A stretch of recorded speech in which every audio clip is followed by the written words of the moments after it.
Hello दोस्तों, आप सभी को इस चैनल पर स्वागत है। अभी तक इस चैनल को सब्सक्राइब नहीं किए हैं तो इस चैनल को सब्सक्राइब कर लीजिए।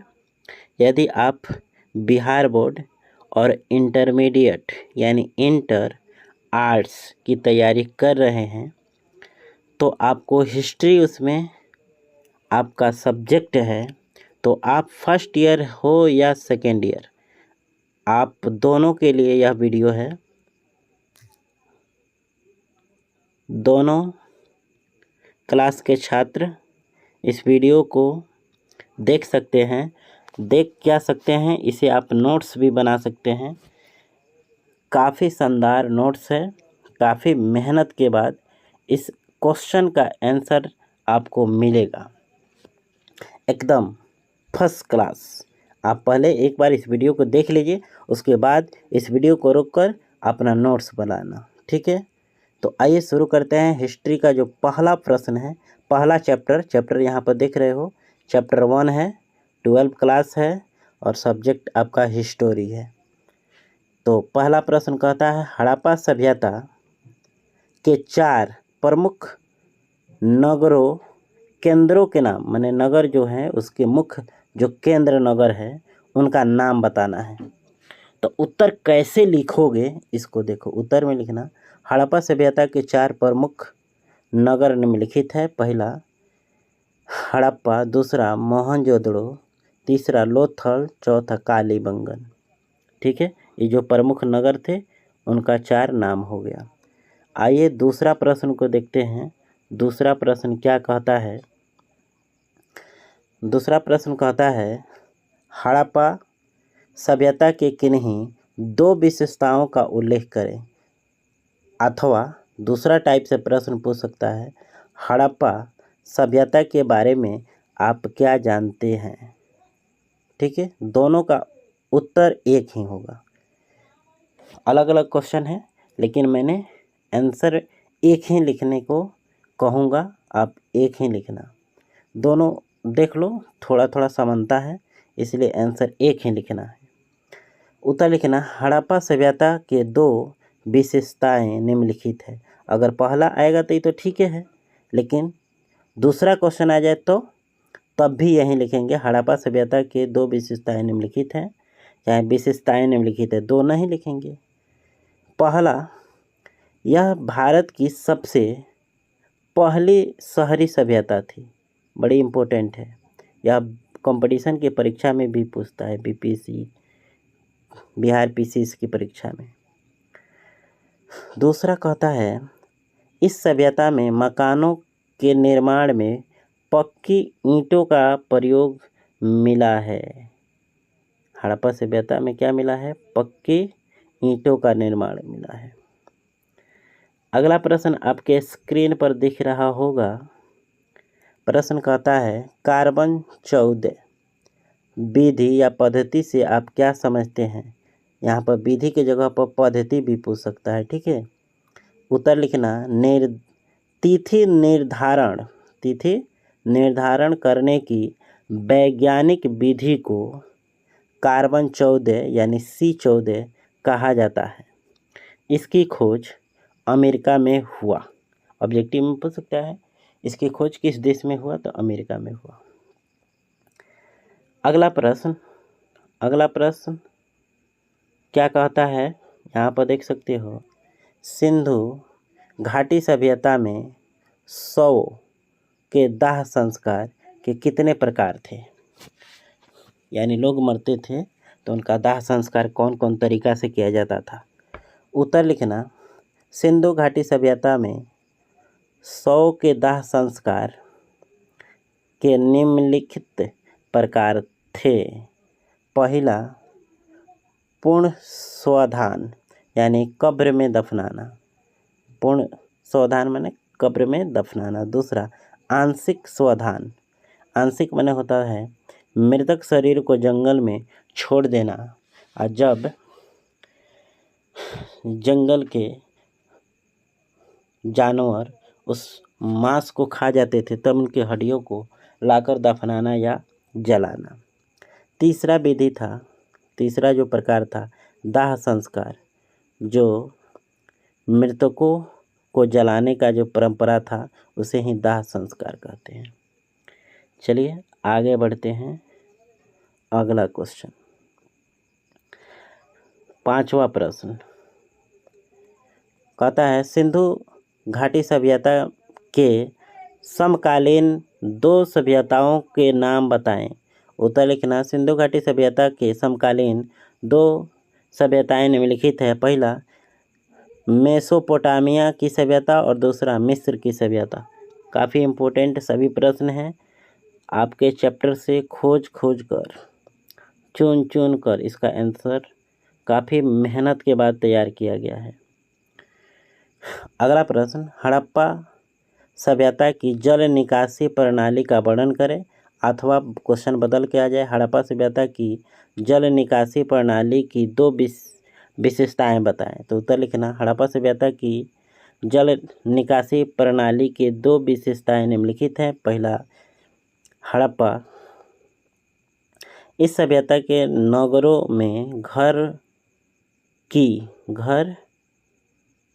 यहाँ पर की लगाना, घर की नाली हो ना ठीक है यहाँ पर क्या है, इस सभ्यता के नगरों में घर हो, नाली हो एवं सड़कों का एक ही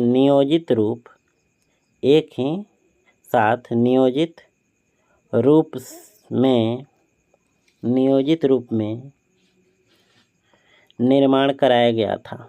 दूसरा लिखेंगे, इस सभ्यता की नालियाँ ढकी हुई बनाई गई थी। उस समय बताओ, नाली ढकी हुई बनाई गई थी। इतना विकसित हड़प्पा सभ्यता था। आज देखिए इतना वर्षों के बाद भी। 7वां नंबर क्वेश्चन कहता है, हड़प्पा वासियों द्वारा बृहत सिंचाइयों के साधनों का उल्लेख करें। उत्तर लिखना। हड़प्पा रावी नदी के तट पर स्थित है। इसकी खोज 1921 में राय बहादुर दयाराम साहनी ने की। अतः नदी का पानी नालों के माध्यम से खेतों में सिंचाई के लिए प्रयोग किया जाता था। कितना शानदार उत्तर है। इसे रोककर स्क्रीनशॉट ले लो या क्या करेंगे, रोककर लिख लेंगे। चलिए अगला प्रश्न आपको दिख रहा होगा, 8 नंबर। इतिहास लेखन में अभिलेखों का क्या महत्व है। उत्तर लिखना। इतिहास लेखन में अभिलेखों का महत्वपूर्ण स्थान है। अब यहाँ पर डिफिनेशन जोड़ देना। जो लेख मुहर स्तूपों, चट्टानों और ताम्र पत्रों पर मिलते हैं उन्हें अभिलेख कहते हैं। ठीक है, अभिलेख किसे कहते हैं उसका डिफिनेशन यहाँ पर डाल दिए। अब यहाँ पर लिखेंगे, अशोक के अभिलेखों के आधार पर ही डॉक्टर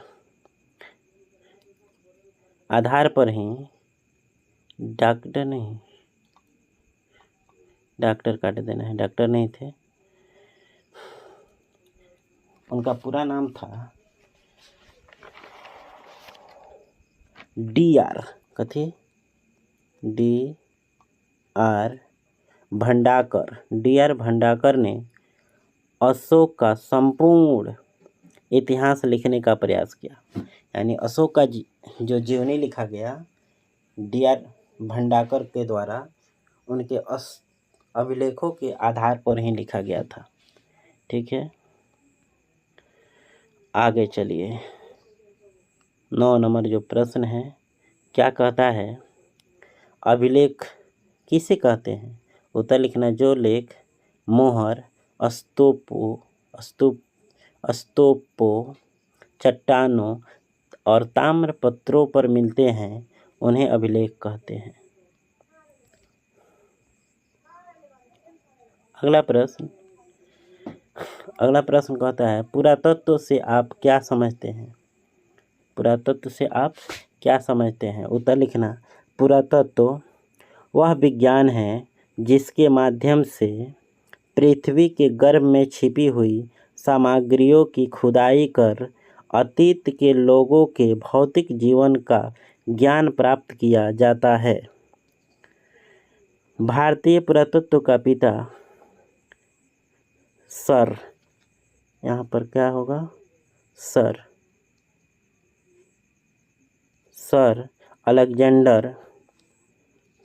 अलेक्जेंडर कनिंघम को कहा जाता है। सर अलेक्जेंडर कनिंघम को कहा जाता है। अगला क्वेश्चन, प्रश्न कहता है उत्खनन से आप क्या समझते हैं?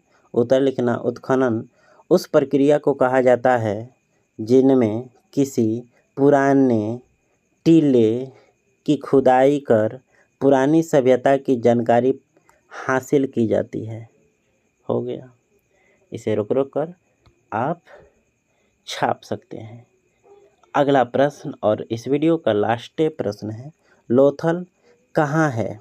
इतिहास अध्ययन में इस स्थान का क्या महत्व है? उत्तर लिखना। लोथल भोगवा नदी के, कौन नदी के? भोगवा नदी के किनारे गुजरात में स्थित है। यहाँ बंदरगाह स्थित है जिसके कारण व्यापार करना आसान था, इसीलिए गुजराती आगे है। चलिए, तो ये आपका पहला चैप्टर का शॉर्ट क्वेश्चन था। क्या था? Short question. ठीक है, लॉन्ग क्वेश्चन आपको याद नहीं करना है।